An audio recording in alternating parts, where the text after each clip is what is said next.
हाय मंडळी, तुम्हा सगळ्यांनाच पुन्हा एकदा स्वागत आहे माझ्या नवीन ब्लॉगमध्ये. तर मग आज आहे डे 8. तर चला मग सुरुवात करूया.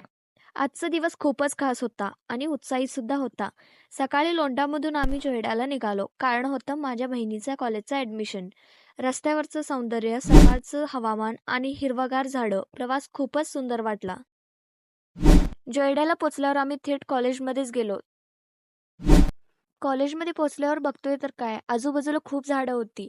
कॉलेज आणि वातावरण दोन्ही एकदम कडक होतं. तिथे ॲडमिशनसाठी सगळी कागदपत्र भरली. थोडी गर्दी होती पण प्रक्रिया नीट पार पडली. कॉलेजमधील कामं आपटून आम्ही बस स्टॉपकडे निघालो. रस्ता एकदम शांत होता. कुठेही आवाज नाही.